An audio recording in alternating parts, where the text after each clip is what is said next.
Air ઇન્ડિયાની flight 171 જે crash થયું છે, જે દુર્ઘટના સર્જાઈ છે, દુર્ઘટનામાં અત્યારે દોડાદોડી આમથી તેમ ચાલી રહી છે. સિવિલ હોસ્પિટલમાં સ્વજનો દોડી રહ્યા છે, અધિકારીઓ દોડી રહ્યા છે, હોસ્પિટલનો સ્ટાફ દોડી રહ્યો છે. એની સાથે સાથે કેન્દ્રીય ગૃહમંત્રી અમિત શાહ પણ દિલ્હીથી અમદાવાદ પહોંચ્યા છે અને એમણે પણ દુર્ઘટના સ્થળનું નિરીક્ષણ કર્યું છે. એની સાથે સાથે રાજ્યના મુખ્યમંત્રી ભૂપેન્દ્ર પટેલ, એની સાથે ગૃહ રાજ્યમંત્રી હર્ષ સંઘવી અને બાકી બધા જ નેતાઓ, અધિકારીઓ, મંત્રીઓ, બધા જ લોકો અત્યારે દોડી રહ્યા છે. તાત્કાલિક જે સારવાર મળે, રાહત બચાવની જે પણ કામગીરી થઈ શકે એના માટે તમામ ઓથોરિટીઝને સૂચન કરી દેવામાં આવ્યું છે. રાજ્યના પૂર્વ મુખ્યમંત્રી વિજયભાઈ રૂપાણી સહિત 242 લોકો છે એ આ પ્લેનમાં સવાર હતા અને એમનું મૃત્યુ થયું છે. પણ એક ચમત્કારિક બચાવ, એક યુવક જે સીટ પર બેઠો હતો 11A પર એ ફ્લાઇટમાં, એનો બચાવ થયો છે, એનો ચમત્કારિક બચાવ થયો હોવાના સમાચાર એએનઆઈ સાથે અમદાવાદના પોલીસ કર્મચારી GS મલિકે વાત કરી ત્યારે એમણે એવું કહ્યું કે 11A નંબરની સીટ પર જે માણસ બેઠો હતો, જે યુવક બેઠો હતો, એનો બચાવ થયો છે. બાકી કોઈ જ વ્યક્તિ આમાં બચ્યું નથી.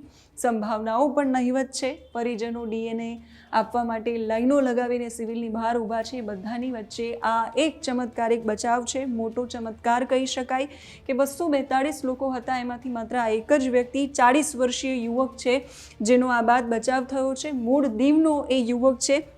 11A નંબરની સીટ પર એ બેઠો હતો. આ માતમના જે દ્રશ્યો સર્જાયા છે સિવિલ હોસ્પિટલની બહાર, જે માંસ અને જે લોહીની દુર્ગંધ આવી રહી છે, ગંધ આવી રહી છે, એની વચ્ચે પરિવારજનોનું જે કલ્પાંત આપણે સાંભળી રહ્યા છીએ, એની વચ્ચે આ એક મોટા સમાચાર. યુવક છે એ મૂળ દીવનો હોવાની જાણકારી મળી છે. રમેશ વિશ્વાસકુમાર, જે 11A નંબરની સીટ પર બેઠો હતો. ફ્લાઇટ ક્રેશ થઈ ત્યારે આગની જ્વાળાઓ વચ્ચે એ મૃત્યુના મુખમાંથી સલામત રીતે બહાર નીકળવામાં એ સફળ રહ્યો છે. રમેશ વિશ્વાસકુમાર એ બ્રિટનના નાગરિક છે એવી પણ માહિતી અત્યારે મળી રહી છે. આ યુવક જ્યારે ફ્લાઇટમાંથી બહાર કૂદ્યો ત્યારે એને નાની મોટી ઈજાઓ પણ પહોંચી છે એવી પણ માહિતી છે અને તાત્કાલિક ધોરણે એને એમ્બ્યુલન્સ મારફતે હોસ્પિટલ લઈ જવામાં આવ્યો છે. એટલે આ માહિતી અમદાવાદના જે CP છે GS મલિક, એને પણ આપી છે. એએનઆઈ સાથે ફોન કોલ પર વાત કરી ત્યારે એમણે પણ કહ્યું હતું કે 11A નંબરની સીટ પર જે મુસાફર બેઠો છે એ મુસાફર એ પ્લેનમાંથી તાત્કાલિક કૂદ્યો, એ મૂળ દીવનો છે અને બ્રિટિશ નાગરિક છે, જેનો ચમત્કારિક બચાવ થયો છે.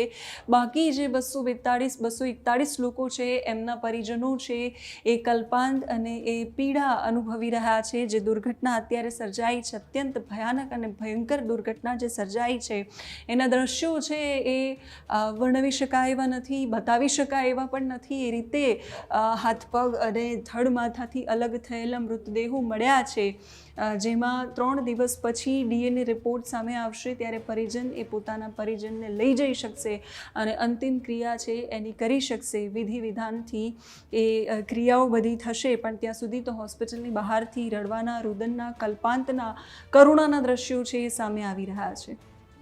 અમને મૂકવા ગયા હતા, છેલ્લે વાત આજે સવારે છેલ્લે મૂકીને બાઈક લીધું. બસ